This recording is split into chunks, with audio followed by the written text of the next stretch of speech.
Hello and welcome to another fun-filled edition of Adam's Music Box. As I told you on my stream from the other day, I'm not really a fan of the whole New Year's holiday because time is an artificial construct and a rather stupid one at that. But every cloud has a silver lining because what I do love, love, love is the music of Johann Strauss and his extended, highly musical family, Joseph, Johann III, and all of the rest of them. Johann and his family were known as the Waltz King, and by extrapolation, the Waltz Kings of Vienna, and frankly, all of Central Europe in the 19th century. In addition to their famous waltzes, they also wrote many famous polkas. And between these two genres of music, they created what, in hindsight, we call light classical music, or really what could have been construed as the more sophisticated pop music of the day. I say that with a sort of asterisk hanging in the air because there was no pop music as such before the 20th century, or arguably the very, very late 19th century. There was art music, which we can also call classical music, and there was folk music. Now, this was obviously music performed by classical musicians. It was harmonically sophisticated, it was melodiously sophisticated, at times even rhythmically sophisticated, but it was something that was not quite as serious as, a Beethoven or Brahms symphony. So we can call it light classical. I think that really is a label that fits it well. But forgetting labels, it's just really good music. It's the kind of music that immediately puts a smile on your face. It's happy music, but it's not happy music absent of substance. There is a lot of musical substance. There's a lot of musical meat on the bones, but it's very good tasting meat that you don't need a complicated utensil to consume, if we're going to pursue that metaphor for as long as we can.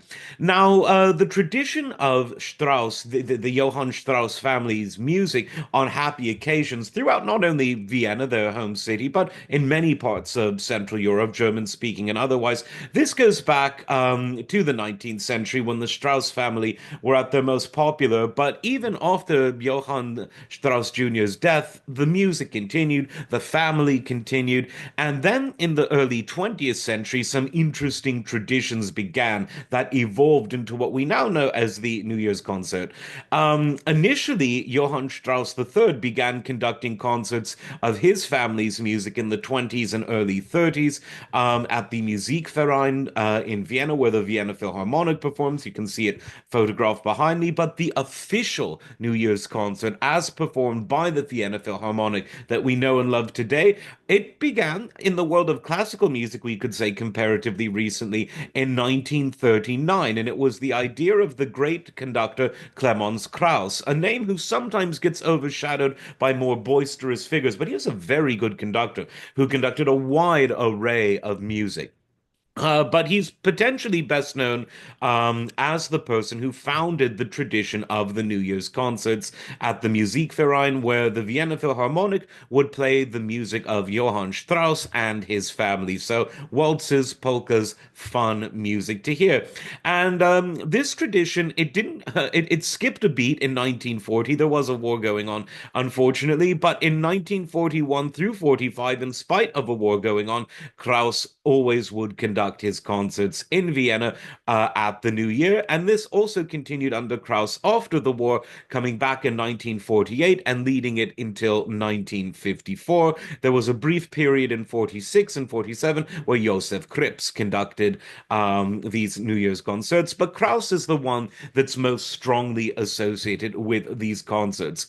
Now, the person who conducted more of these concerts than anyone else was someone who was a more known as being the leading principal violinist of the Vienna Philharmonic as opposed to a conducting maestro. And this is Willy Boskovsky, Russian sounding name, but born in Vienna. Now, he did something very different. He, much like Johann Strauss himself, conducted the orchestra whilst playing the violin. So, where Clemens Krauss is your traditional conductor, Boskovsky actually did it whilst playing the violin. And he conducted these concerts from 55 to 79. In the 80s, we see the emergence of the first non-Austrian and non-Viennese conductor of these orchestras, the very fine Loren Mosel, very well known for his romantic interpretations of 19th century music. And then in 87, they decided, right, we're going to do a new tradition now, where we'll have a different conductor every year. That was hitherto unknown. And the orchestra elected for the first conductor to do this new format to pick Herbert von Karajan, the man who succeeded Furtwängler as the director of the Berlin Philharmonic, but who in the 80s sort of rekindled an always strong relationship with the Vienna Philharmonic, and that would be only 2 years before Karajan's own death. And since then, many conductors from all around the world have conducted this concert. This year's was done by Christian Thielemann, a very well-known conductor.